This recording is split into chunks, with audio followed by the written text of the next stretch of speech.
Thank you very much, Dean Bezemek, Christoph, for this kind introduction. My name is Antonios Kouroutakis. I'm from Greece.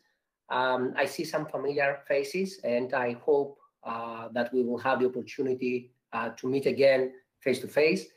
I want to congratulate Christoph for organizing this conference. Actually, in a mailing list a couple of months ago, there was a discussion whether we need to have a discussion about the future of constitutionalism. And I thought of Christoph and the brilliant idea he had about this conference to try to foresee the future. I really enjoyed the structure because it reminded to me the aspect, actors, and area reminded to me the 3 A's that we have in the global economy, Apple, Amazon, and Alphabet. So I found that really nice, the triple A. When we try to predict the future, I always have in mind a phrase, a quote that says that life is boring for smart people. For the rest, is full of surprises. Unfortunately, don't expect from me, don't write down my predictions because I'm afraid that I will disappoint you. My predictions would be very, very conservative. If you want more accurate predictions, actually, you need to Google Simpsons because Simpsons, they have a long list of accurate predictions of the future. I will just name here the autocorrect in the iPhone. I will mention smartwatches, and if Trump. So the list is quite long. So check Simpsons. So my modest approach is to examine the constitutionalization of the world trade to elaborate on the crisis that, yes, indeed, there is a crisis, there's something there. And then I will try to make some short-term predictions because 2030 will come and we won't realize it. And possibly we will read our chapters in 2030 when we will meet, and we will approach them like the high school essays. So without more introduction, I will move now to my presentation. So the world trade is institutionalized, and it has 2 major institutions. The first institution is WTO, the World Trade Organization. It was established. It's a recent institution. It was established in 1995, although its predecessor, the GATT and the International World Organization, was there. So there was a path dependence, and this is the central organization on trade, but then we have a plethora of regional integration arrangements. All of us, we are familiar with the European Union and the European economic communities, but there is a plethora of such institutions, similar institutions with obviously with less integration around the world. So about WTO, some small introduction. I'm sure that you are familiar with WTO. WTO is a very, very successful organization in terms of reach. With the accession of China in the WTO, all of us and everybody bought the promise that the accession of China in WTO will lead China to open its market and obviously to democratize. So this is one promise that we will discuss, and this is a symptom of the crisis that we have. WTO operates in a very simple way. It has some principles, and the principles that it has is that they want to promote fair trade and to eliminate customs. And they have the policy of MFN, most favored nation treatment. So the countries, they cannot discriminate among their trading partners.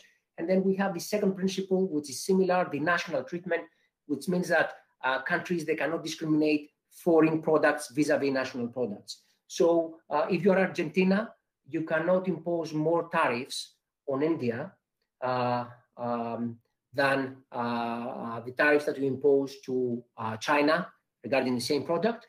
Or if you are Brazil, you cannot favor your products and discriminate or burden with regulation foreign products. I'm not going into detail because I'm sure that you are familiar with WTO. There is although at the beginning the conception was the institutionalization of WTO, we ended up with a constitutionalization and with a global constitutionalization of the economic international order. WTO has its own lawmaking body, so they sign numerous agreements. They have their administration, they have their judicial branch, but my impression is that what makes a WTO constitutionalized is the sophisticated enforcement mechanism that they have. So I have a specific slide on that. Oops, here. So I have a specific slide. So this is the way the WTO Dispute Settlement works. So it's not like the ordinary international organizations. It's more, it creates binding rules somehow. And when we have a dispute, the members bring the dispute before WTO, then the panel make a decision, and then the member states, they are allowed to retaliate. So if we have a conflict between Europe and the US, for instance, the case of Boeing, and we find that Europe violated the rules of WTO, then WTO gives the permission to the US to retaliate against Europe and to comply with WTO rules. So this sophisticated enforcement mechanism in reality invades in the national constitutionalism. What is constitutionalism? Constitutionalism is the idea that power and politics in the nation state, they are subject to the constitution, they are subject to limits, they are subject to constraint. Global constitutionalism is in reality the idea that international institutions, they resemble the principles of national constitutionalism, and they can also impose limits on governments.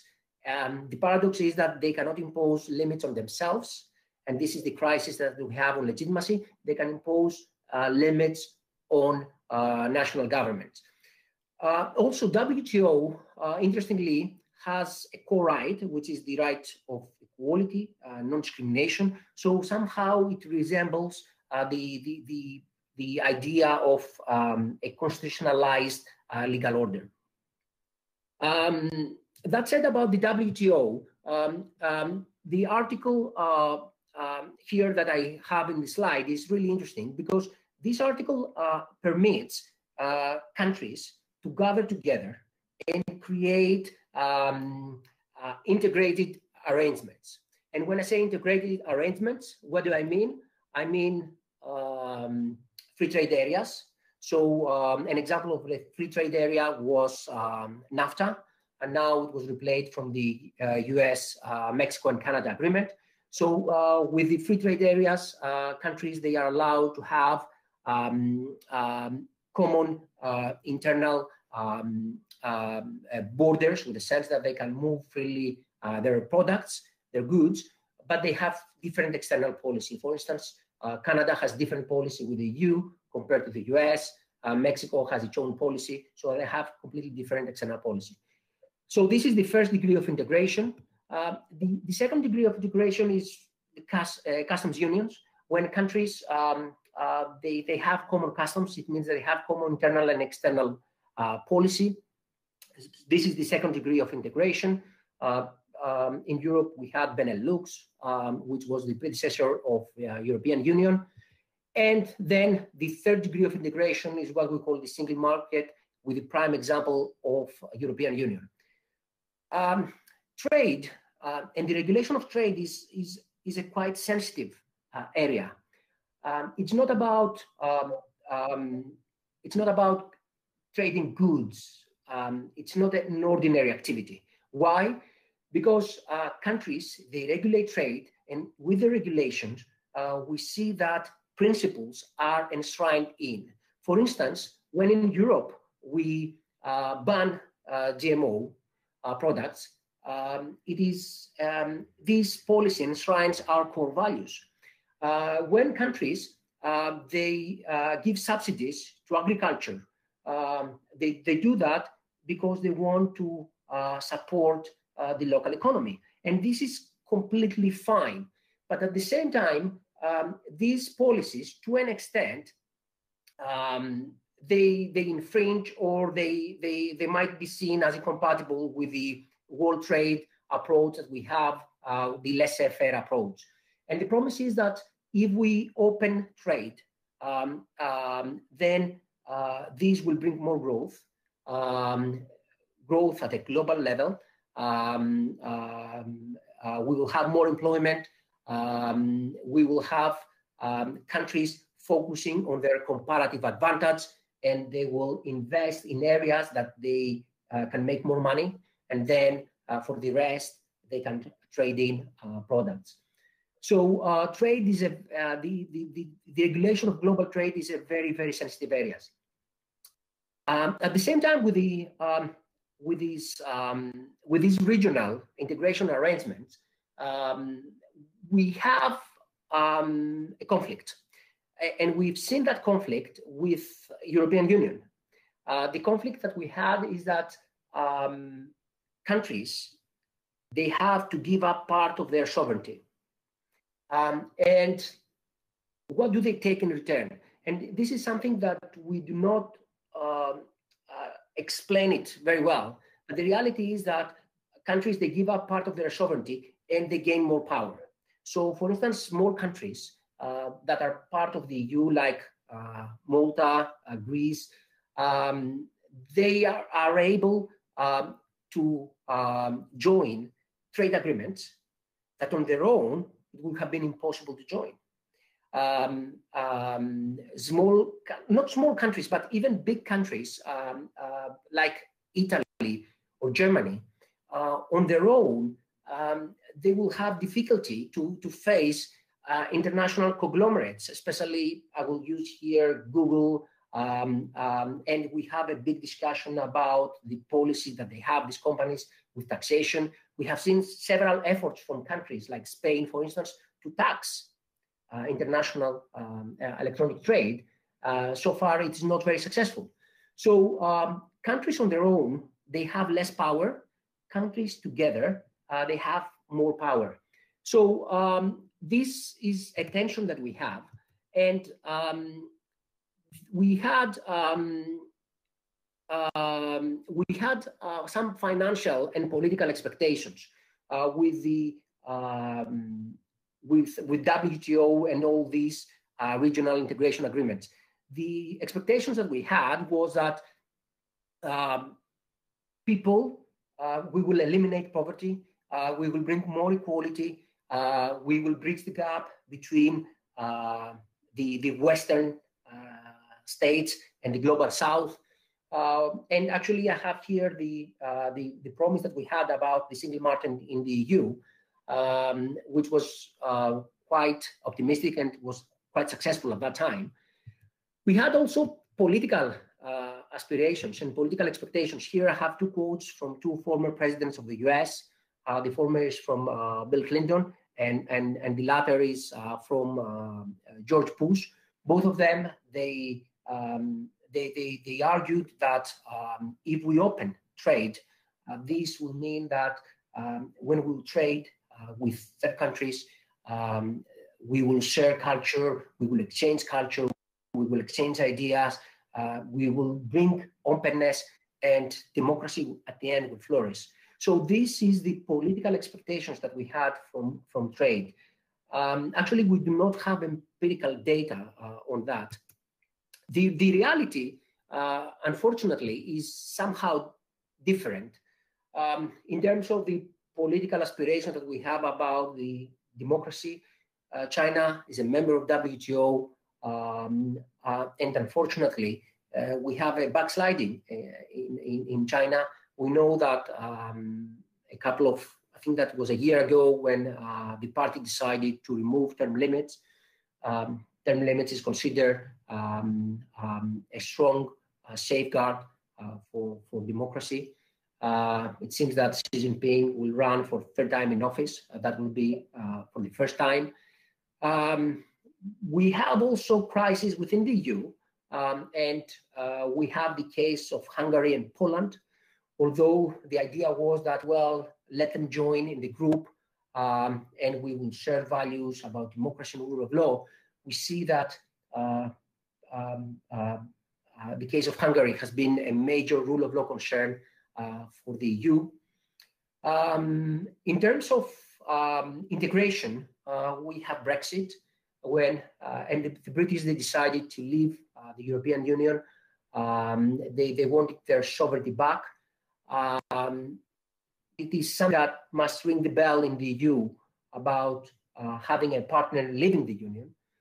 So this was another trauma in the global trade integration.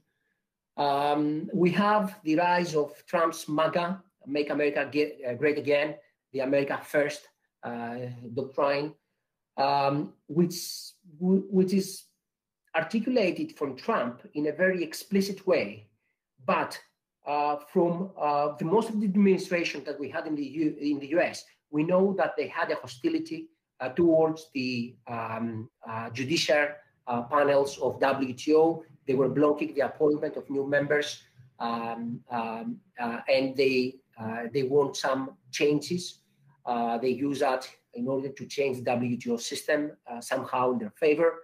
The US abandoned the Trans-Pacific Partnership Agreement. And in terms of global growth, we have seen that in LATAM, we had trade reforms. The unemployment was, the numbers that we had with employment was much better. However, in Africa, the situation was different. It seems that the economic data that we had were unresponsive to these trade reforms. What is my prediction about the future? My prediction is that we will have a completely, this global constitutionalism has created a new area. We call it global administrative law. I see global administrative law differently. I see it as a conflict of public laws. And I see it as a conflict of public laws because we have two laws. One, for instance, from Germany, the German Constitution, and then we have some EU laws, and these both are public laws and they are in conflict. Or we have public laws in conflict with the sense that we have an American law, US law, giving subsidies to textile, and on the other hand, we have the WTO rules banning or making subsidies unlawful. So I see it as a conflict of public laws, and I do believe that this conflict would intensify.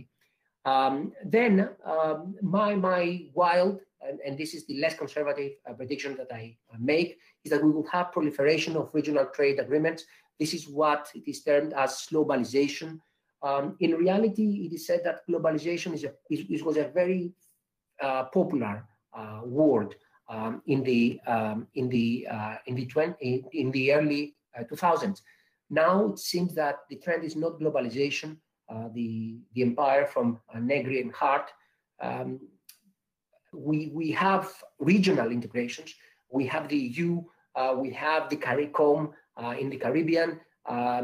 We have more units that they cooperate, they understand that together they can create blocks and they can give prosperity to their people. They can share more values. And finally, the question, and I don't have a clear answer here, is whether we will have deeper integration. Whether in the EU we will see that the supranational legal order will move to another treaty with a reform. I do believe that it will happen eventually. We will have a reform in the EU, but I cannot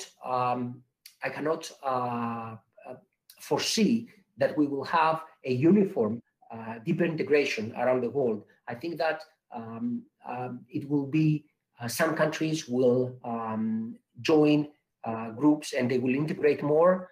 Others, they will disintegrate. So we will have centrifugal forces. So this is my my approach on global constitutionalism from the perspective of trade. Thank you very much, and I'm looking forward for the discussion afterwards.